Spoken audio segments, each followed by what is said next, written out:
চিকেনটা আছে, এই 250-300 মতন চিকেন আছে। এর মধ্যে 1/2 চামচ নুন আর 1 চামচ ভিনেগার মাখিয়ে রেখে দিয়েছি।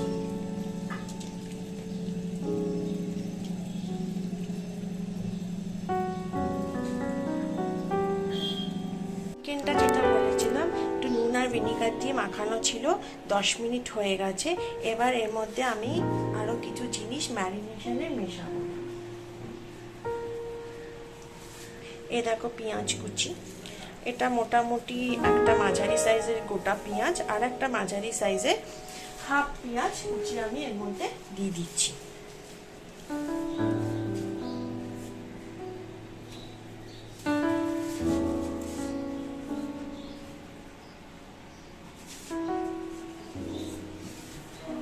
এবার আমি যেটা দিচ্ছি এখানে সেটা হলো আদা রসুনের পেস্ট। আমার কাছে ছিল, আমি সেটা এখানে অ্যাড করে নিচ্ছি।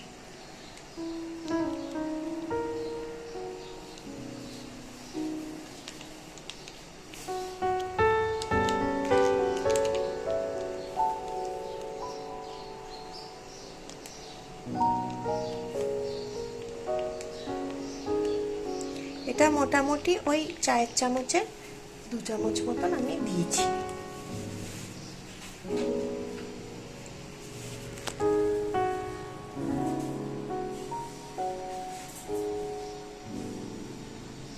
এরপর আমি দিচ্ছি এর মধ্যে একটু টক দই।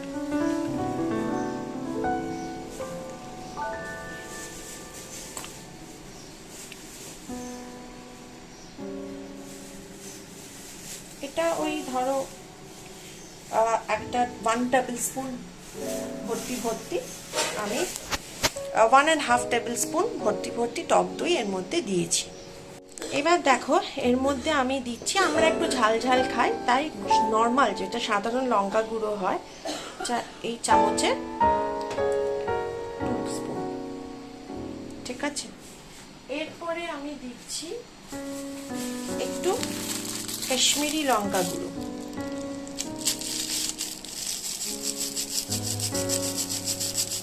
একটু বেশি দিচ্ছি, রংটা বেশ ভালো লাগবে।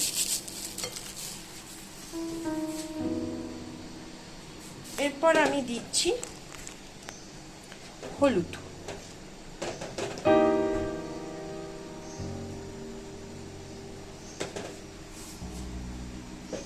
এবার এই মশলাটা যাতে মাংসর গায়ে ভালো করে ধরে থাকে তার জন্য আমি কি করব, এর মধ্যে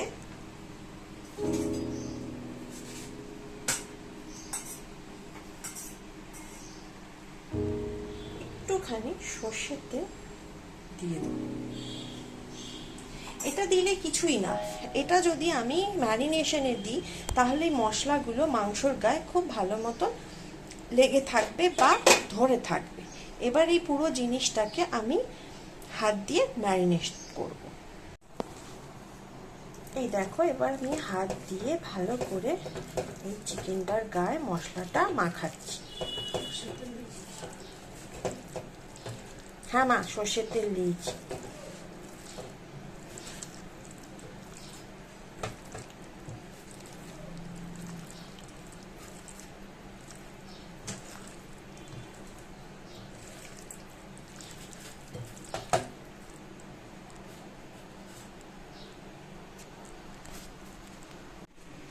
এই দেখো এখানে একটা আমি আমার মতন করেছিলাম, মা সেটা রেকটিফাই করে দিল। মা বলল একেবারে যা সর্ষের তেল দেওয়া দিয়ে দে, তা সেজন্য আমি তখন তোমাদের দেখিয়েছিলাম অল্প সর্ষের তেল দিয়েছি জাস্ট মাখানোর মতন। তা মা বলাতে আমি আরও ওই সর্ষের তেলের যে চামচটা ছিল ওটার আরও 4 চামচ সর্ষের তেল আমি এর মধ্যে দিয়েছি। দিয়ে দেখো মাখানোটা আমার পুরো কমপ্লিট হয়ে গেছে। হ্যাঁ, এই বাটিটা আমার একটু ছোট পড়েছে, একটু অসুবিধা হচ্ছিল। যাই হোক, এটা ম্যারিনেট হয়ে গেছে। এবার এটা এখন ম্যারিনেশন অবস্থায় একটু কিছুক্ষণ রাখতে হবে। বলেছিলাম এই হচ্ছে আমার মাটির হাঁড়ি আর এই হচ্ছে আমার ম্যারিনেট করা চিকেন। এবার এই পুরো জিনিসটা আমি হাঁড়িটার মধ্যে প্লেস করব। এখন চিকেনগুলো আমি সব এর মধ্যে প্লেস করেছি with lots of green Chillies. আমি পিস করে করে দিয়ে দিয়েছি, কারণ আমি একটু এটাকে স্পাইসি বেশ ঝাল ঝাল করতে চাইছি, কারণ রাতে এটা আমরা পরোটার সাথে খাবো। এবার দেখো, এই যে মাটির হাঁড়িতে এই চিকেনগুলো দিয়ে আর মানে পুরো যেটা ম্যারিনেট করা ছিল ওটা দিয়ে আমি কিন্তু গ্যাসের মধ্যে একদম লো করে বসিয়ে দিয়েছি। এবার এটা কিন্তু ধিমে আঁচে হবে, মাঝে মাঝে অল্প অল্প নাড়তে হবে এবং নাড়াটা কিন্তু খুব সাবধানে করতে হবে যাতে না পড়ে যায়। দেখতে পাচ্ছ কি না আমি বলতে পারবো না, তবে আমি এখান থেকে দেখতে পাচ্ছি মশলাগুলো কিন্তু মানে একটা বিবি বিবি বিবি করছে, মানে এই দেখো ধোঁয়াটা বের হচ্ছে। এবার যেটা করছি আমরা, সেটা যে বাটিটাতে আমরা ম্যারিনেট করে চিকেনটা রেখেছিলাম ওই 1 হাতা মতন জল একটুখানি দিয়ে সেটা আমরা ওর মধ্যে দিয়ে দিচ্ছি। গ্যাসটাকে আমরা একদম সিম করে দিয়েছি আর ওপরে একটা মাটির সরা দিয়ে চাপা দিয়ে দিয়েছি। এবার যেটা হবে, এটা স্লো কুকিং, ঠিক আছে? এটা এবার ঢিমঢিম ঢিমঢিম করে রান্না হবে এবং এটাতে যথেষ্ট সময় লাগবে, কারণ এটাতে কষে বা নেড়ে চেড়ে যেটা আগেই বলেছিলাম সেটা সম্ভব। যেমন আমি বলেছিলাম, আমি এবার হাঁড়িটার ঢাকনিটা, এই যে ঢাকনিটা খুললাম, খোলার পর দেখো চিকেনটা ওপর কিন্তু অলরেডি তেল ভেসে উঠেছে এবং বুঝতেই পারছো যে জিনিসটা কুক হতে শুরু করেছে, তেলটা ভেসে উঠছে দেখো ভালো করে, আর দেখো ফুটও ধরেছে। এবার যেটা আমি করব, এর মধ্যে একটু গরম মশলা দেব।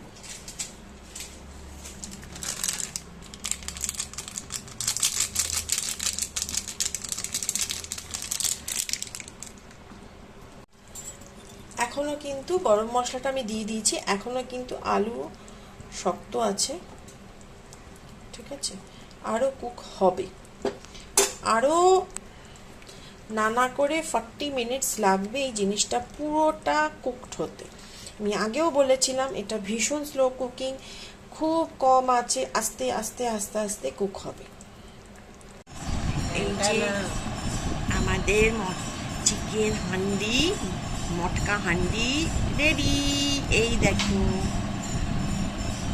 এই দেখো আলু একদম সুন্দর নরম হয়ে গেছে, আর এ দেখো চিকেন, এটাও এরকম সুন্দর নরম হয়ে গেছে, দেখো সুন্দর নরম হয়ে, আর কালার দেখো কি সুন্দর এসছে, দেখেছ?